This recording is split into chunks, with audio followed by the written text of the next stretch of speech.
मेहनत, लगन और जोश, ये जब तीन चीजें आपके अंदर होती हैं तो आप किसी भी क्षेत्र के सिकंदर हो सकते हैं। दोस्तों नमस्कार, मैं हूं पवन कुमार सिंह और आप देख रहे हैं फार्मिंग टॉक्स का ये एपिसोड है डक फार्मिंग के ऊपर। और आज मैं जहां आया हूं, ऐसे ही कुछ सिकंदर मेरे सामने खड़े हैं और ये तीनों भाई हैं और सगे भाई हैं। क्या मैं सच कह रहा हूं? जी। अब परिचय कराऊंगा बारी बारी से, लेकिन आपको बता दूं कि उम्र पे ना जाइएगा, उम्र तो बहुत कम है, लेकिन जो मेहनत, जो अनुभव और जो कड़ा संघर्ष इन्होंने किया है ना, इनका जो तजुर्बा आया है ना, वो बड़े बड़ों को जो है शर्मसार कर देगा। हम जानेंगे बहुत सारी बातें। फिलहाल मैं बता दूं कि मुजफ्फरपुर में हूं और मुजफ्फरपुर में ये हरनाही करके है। पूरा पता क्या है ये बताएंगे, लेकिन उससे पहले मैं थोड़ा परिचय कराता हूं। आप में से सबसे बड़ा कौन है? जी, आपका नाम क्या हुआ? विकास कुमार। विकास जी। उसके बाद विक्की कुमार हमारा नाम। आप इनके बाद वाले जी हैं। जी और आप सर सबसे छोटे हैं? जी, मेरा नाम विपिन यादव है। विपिन यादव जी। वाह, जी। क्या बात है। एक बात बताइए विकास जी, मुजफ्फरपुर की बात छोड़ दें, लेकिन आप लोग तो पूरे इंडिया में पॉपुलर हो गए हैं। बिहार का नाम रोशन किया है। ये तीन जो भाई हैं, कभी इनके पास अपना रहने को भी घर, शायद हालात बहुत ख़राब थे, एक समय था, लेकिन 4-5 सालों के अंदर जो मैं देख के आ रहा हूँ, आज अपना घर बनाया, गाड़ी खरीदी, बड़ी वाली भी गाड़ी खरीदी, पिकअप भी खरीदा, और सब कुछ बत्तख पालन के कमाई से। और यही प्रश्न पहला होगा विकास जी कि बत्तख पालन की जो तस्वीर बनी थी आपकी, ये पहली बार कब बनी थी? पहली बार तो 2016 में दिमाग में चल रहे थे, बतख फार्म करना है, बतख फार्म करना है। मतलब कुछ तो देख के चल रहा होगा ना। वो 2012 में लोग लाए थे, यूपी वाला लोग चरा, हम मेरे चौर में चराने। शोर में चराने। जी, तो 2012 में वो लोग चराने ले आए थे। तो देखे थे वो लोग 15 दिन इस चौड़ में, 15 दिन इस चौड़ में। मेरे पास 2 चौड़ है मेरे गांव में। तो मोटा मोटी 1 महीना चरा के वो लोग चला गए। तो हम लोग के माइंड में, कहाँ से आए थे? वो लोग बनारस से, बनारस यूपी से, बनारस। इसी चौर में? जी जी। तो हम लोग सोचे से क्या बात है, वो लोग बाहर से ले आते हैं। फिर दूसरे साल में लगातार 4-5 साल लोग ले आए। उसके बाद हम लोग का माइंड में बात सेट हो गया। फिर हम लोग यूट्यूब में देखना शुरू कर दिए। अच्छा। उस समय हम लोग का उम्र भी बहुत कम था। जी। उस वक्त उम्र क्या रही होगी? जी, मेरा उम्र उसमें 18 साल था। 18 साल जी रही थी। जी। अच्छा। जी, तो फिर ये आपने वो सब देख करके वो यूट्यूब सब पे खंगाला? जी देखना शुरू किए। और उसमें तो बिहार में कहीं था भी नहीं। नहीं, नहीं था सर। तो फिर हम लोग अपना भाई में विचार किए से एक बार करो, हम लोग देखते हैं क्या होता है। एक बार पिताजी से बोले से कुछ पैसा का व्यवस्था कीजिए, हम लोग धंधा करेंगे। तो पिताजी बोले ठीक है करो। तो पिताजी का सहयोग था, हम लोग तीनों भाई मेहनत किए, मेहनत से अपना। वाह, क्या बात। बतख पाले। आप तो और छोटे रहे होंगे हम तो और छोटा, 16 साल उम्र था हमारा उस समय। जब शुरुआत किए। तो क्या कुछ संघर्ष की कहानी कुछ तो याद होगी पुराने वाले दिन? संघर्ष का नहीं है, वही तो याद था, कुछ नहीं था उस समय हमको। जी। घर नहीं था, ना गाड़ी उड़ी था हम लोग के पास, खाली साइकिल था एक। साइकिल था। अभी लेके 2 चक्का से लेके 4 चक्का तक है, घर सब हो गया है अभी। मैं देख के आया हूँ आपका, जी। और बहुत खुशी भी होती है कि जब इस तरह से कोई आगे बढ़ता है। तो बत्तख पालन शुरुआत किए, कैसे स्टार्टअप हुआ? स्टार्टअप 2016 में हम लोग 12 से हम लोग देखते थे, लोग लाते थे यूपी से यहाँ चलाने के लिए, बाकी हम लोग 16 में चालू किए काम। हम लोग लाए। काम कैसे चालू किए? मतलब बच्चा लाए हम लोग। अच्छा। बाहर से बच्चा लाए, बाहर से बच्चा? हैदराबाद से बच्चा लाए हम लोग, और देखे वो डाले, बनाए फार्म बनाए। जी। वो बेटा बहुत कम था बिहार में, 9 के बराबर था, कहूँ नहीं था बिहार में। ओहो। तो कैसे सिलसिला बड़ा आगे? विपिन जी कुछ आप बताएं, क्या क्या मुसीबतें आई, क्या क्या हुआ? देखिए, मुसीबत तो जब 1000 बच्चा मेरे पास आया था, 100 बच्चा मेरे पास नए थे उस समय, तो डैमेज हो गया। लेकिन 900 मेरे पास बचा। उसके बाद में आधा मेल और फीमेल निकल गया। उसके बाद में हम लोग के देखते देखते अंडा फिर बेचना शुरू किए। जब अंडा देने लगा तो अंडा बेचने का शुरू किए। उसके बाद में फिर बच्चा डाल करके बड़ा किए, मतलब कि उसके बाद फिर उससे अंडा लेने लगे। उसके बाद में हम लोग इधर उधर भटके थोड़ा अंडा बेचने के लिए, लेकिन उसके बाद से हम लोग जानने लगे। उसके बाद से मेरे सामने कोई परेशानी नहीं आया। और अभी आप बोल रहे थे कि उसमें इनका बहुत बड़ा योगदान है। जी जी जी। उस समय मेरे पास में एक साइकिल था। अच्छा। तब मेरे भाई जाता था 2 बोरा दाना लाद के यहाँ से 20 किलोमीटर से, दोनों एक आगे एक पीछे लाद के वहाँ से लेके खिलाता पिलाता था। 20 किलोमीटर 2 बोरा दाना ले जाते थे आप? जी जी, 20 किलोमीटर से जाके लेके आते थे यहाँ। मतलब 40 किलोमीटर साइकिल चला लेते थे आप? 2 बोरा का मतलब 1 कुंटल? जी, 1 कुंटल जी। एक इतनी मेहनत किया? जी, 1 बोरा आगे लाते थे, 1 बोरा पीछे लाते थे। वाह क्या बात है। चौर जो शब्द है, चौर देख लीजिए भाई, ये जो पानी में अभी हम लोग खड़े हुए हैं, इस इलाके में पूरे बरसात में ये पानी भर जाता है। जी जी जी और सूखने में कितना समय लगता है? सूखने में वो है, ये तो रोड पर से उतर जाएगा 1 महीना में, बाकी पूरा चौड़ के पानी सूखेगा मार्च में। मार्च में। जी और यहीं से अपॉर्चुनिटी का जन्म हुआ जी आप लोगों का। जी जी इसका लाभ उन्होंने उठाया कि पानी मिल गया तो बत्तख को घूमने के लिए फ्री स्पेस मिल गया, जी जी है ना? जी। और ये पीछे में आपने शेड बनाया बत्तखों को रहने के लिए। जी। तो अभी जो है बत्तख कितने दूर में घूमती है? 1 किलोमीटर के रेंज में 1 किलोमीटर सारी बत्तख घूर के शाम के चलाती शाम के चलाती है, शाम को जाती है उसी झोपड़ी में। जी जी जी। आइए चलिए धीरे धीरे हम लोग आगे बढ़ते भी रहें। और बहुत ही बढ़िया है। और देखिए काई जम गया है यहाँ पे ना, चलने वलने में तो बड़ी प्रॉब्लम होती होगी आप लोगों को। तो ऐसे ही रोज आते हैं आप लोग पार करके और यहाँ पर दाना वाना देते हैं? वाह क्या बात है भाई, काफ़ी पानी है लेकिन ये भी एक अनुभव जो है ना लाजवाब है। और ये जो है ये किस लिए बनाया है यहाँ पे? ठंडा रहेगा। अच्छा, जो दाना खाएगा तो ठंडा रहेगा घाम अच्छा यहाँ पे देख लीजिए, यहाँ पे दाना बत्तख आके खाता है। जी। ओ, और कभी कभी मन किया तो खुद भी मचान पे बैठ जाए, जी। है ना? तो ये तो निगरानी करना पड़ता होगा ना, जरा हाथ पकड़ेंगे क्या, स्लिप कर रहा है? हाँ, निगरानी करते हैं। जी निगरानी करना पड़ता है। और यहाँ पे जैसे कि खुले में है तो ये भी तो डर लग रहता होगा ना, कोई जानवर आ जाए, कुत्ता वगैरह सब ना खा जाए, कोई सियार वार भी है क्या इधर? नहीं, पानी सियार तो है लेकिन अभी पानी है तो अभी डर नहीं है। जब ठंडा का जब समय आएगा जो कुआं घेरेगा, लेकिन ये खतरा तो रहता होगा। हाँ ये डर तो है लेकिन अभी डर नहीं है। जो हाँ, हाँ। ठंडा में डर रहता है कुआं में, वो डर है, अभी नहीं है डर। तो निगरानी भी खुद तीनों भाई आप लोग खुद ही करते हैं? मतलब जी। इस पूरे बत्तख पालन बिजनेस में 3 के अलावा कोई इन्वॉल्व नहीं है? जी नहीं जी नहीं। नहीं कोई involve ना नहीं दूसरा है। कोई नहीं है। और उसके पीछे एक बहुत अथक मेहनत संघर्ष की कहानी छिपी हुई है ना? और घर द्वार बना लिया। और शादी ब्याह कितने की हुई है? मेरा मेरा भाई। आप दोनों हमारा के जी, शादी दो ब्याह बार हो गया हुआ है, है? जी। अच्छा चलिए, आप अभी बैचलर हैं। जी। चलिए अच्छा है, बहुत बढ़िया। अब आ जाए बत्तखों की स्थिति पे, अभी कितने बत्तख हैं? अभी 2000 बत्तख है। 2000 बत्तख जी। है। कौन सा है? इंडिया रनर है। Indian runner. जी। इंडियन रनर जो है वो प्रिफर क्यों करते हैं आप लोग? जी मेरे पास वो एरिया है, हम्म। चराने का सुविधा है मेरे पास, उसी चलते हम लोग इंडियन ऑर्डर बराबर डालते हैं। अच्छा जी। वो अंडा ज्यादा देती है? अंडा ज्यादा तो मतलब देवे कर दोनों ब्रीड ज्यादा देती है। खाकी कैम्बल भी है जो, हाँ। वो भी देती है। अच्छा। लेकिन हमारे यहाँ जो खाकी कैम्बल है जो चरने के लिए उपस्थित ना है, ताकि हम इनको ना चढ़ा करके अंडा लेते हैं और मतलब दाना हमको कम लगता है इसमें। अच्छा, तो हाँ। अभी अंडा कितना निकल जाता है? अभी तो मोटा मोटी मेरे पास 1400 अंडा निकल रहा है। 1400 अंडा जी, निकल रहा है। जी। तो इससे जैसे कि 2000 में अभी 1400 अंडा लगा, मैक्सिमम लिमिट कभी गया है कि इससे ज्यादा भी अंडे निकले हों? अभी 2000 तो 1400 ही लगेगा है।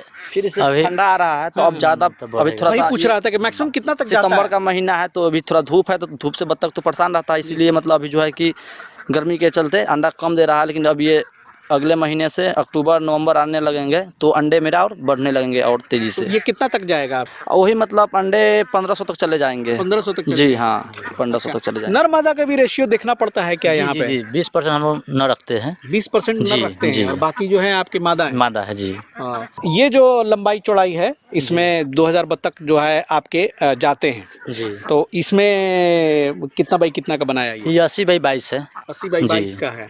जी। तो इसमें बनाने में कितना खर्च लग गया होगा आप लोगों का? इसमें तो मोटा मोटी 1 लाख रुपया लग गया है। 1 लाख रुपया जी, लग गया है। जी। अच्छा, अभी बत्तखों को जो फीड दे रहे थे वो कौन सा फीड दे रहे थे? लेयर फीड है। लेयर फीड है। जी। तो अभी मोटा मोटी क्या खा रही है? अभी एक बत्तख 100 ग्राम खा रहा है। एक बत्तख 100 जी, ग्राम 100 खा रहा ग्राम। है। तो बात करते हैं अगर बत्तख पालन बिजनेस के ऊपर, तो सबसे पहले तो हम ये जरूर जानना चाहेंगे ना आपसे कि किस चीज़ों का सबसे पहले जो ध्यान रखना चाहिए, वो किन चीज़ों का ध्यान रखना चाहिए?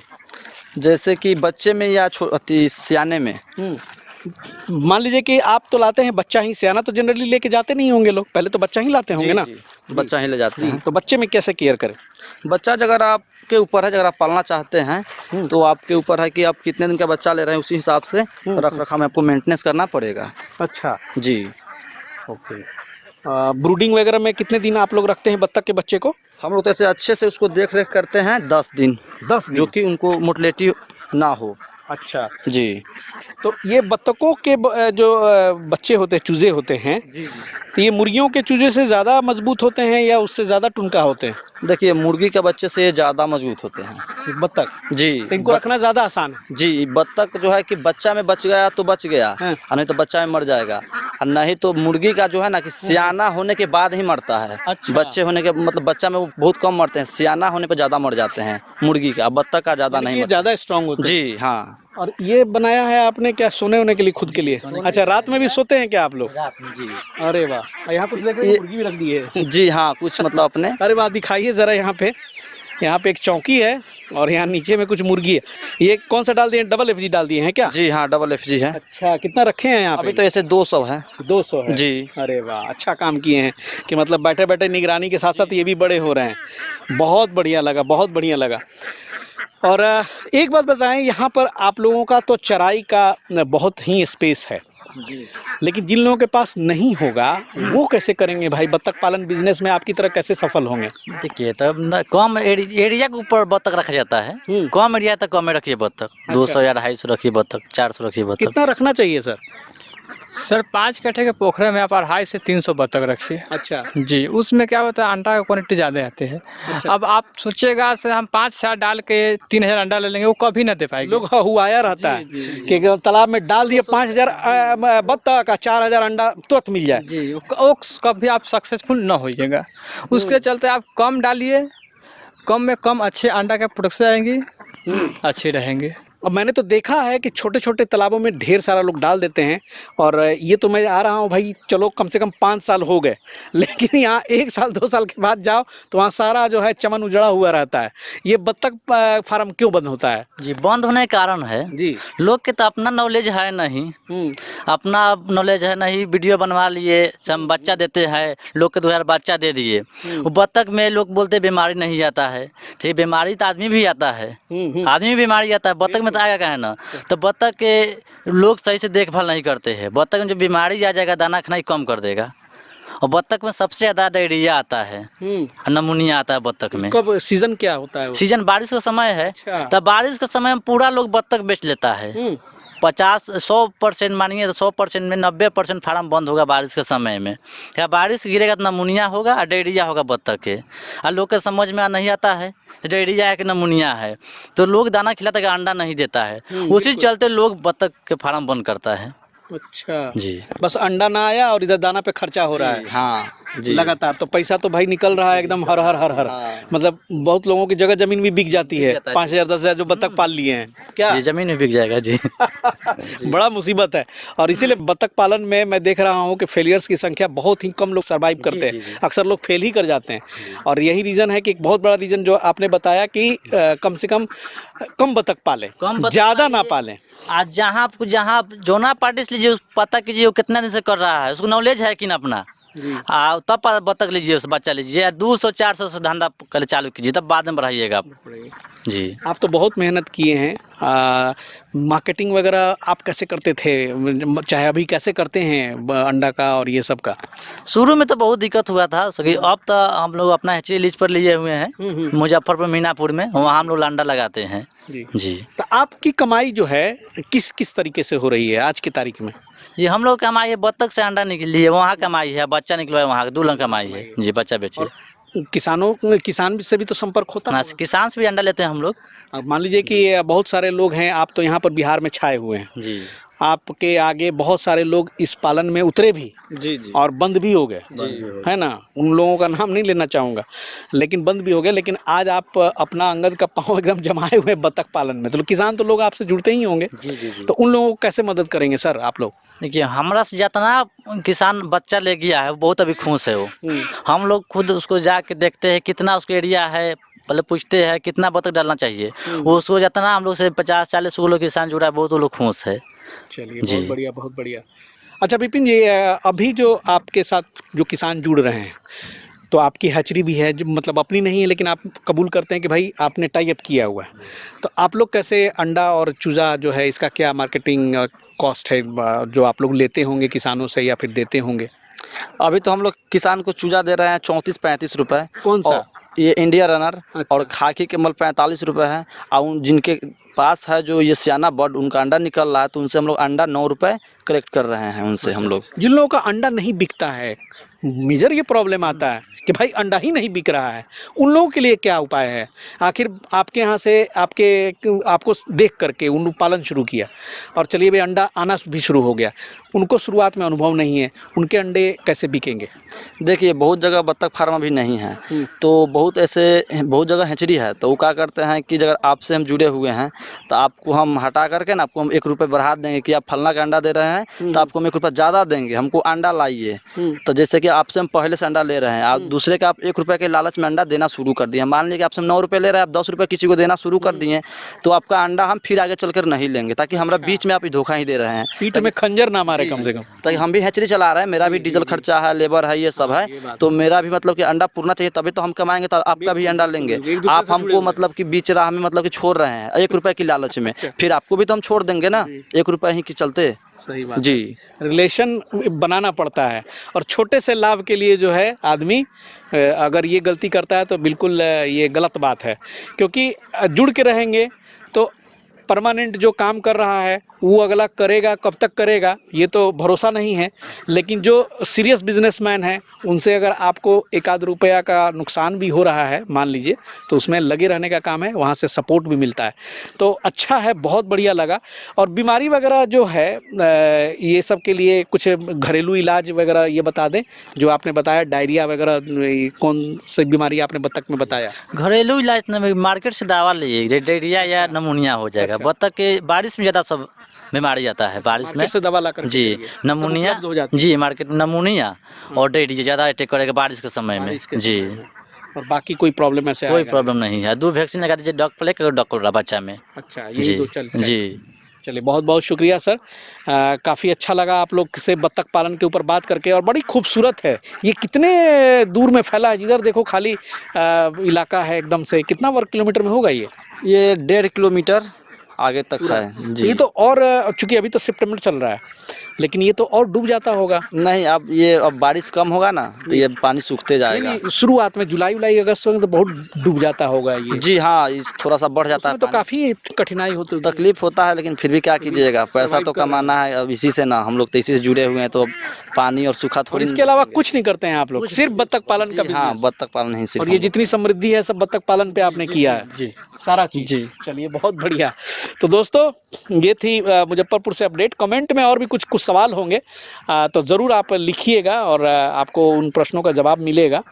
और बत्तख पालन एक बहुत ही अच्छा बिजनेस है, बशर्ते कि आप थोड़ी सावधानी से करें, क्योंकि इसमें रिस्क भी उतना ही बड़ा है। इसके मार्केटिंग को समझ लें, इसके अंडे और चूज़े जो हैं वो कैसे मार्केट में आप सप्लाई करेंगे, कैसे आप अंडों पे मैक्सिमम प्रोडक्शन करेंगे। तो अगर ये इन सब बातों का ध्यान रखते हैं तो आप बहुत आगे बढ़ेंगे। तो चलिए मिलते हैं फिर बहुत जल्द एक नई जानकारी के साथ, तब तक के लिए जय हिंद, जय भारत।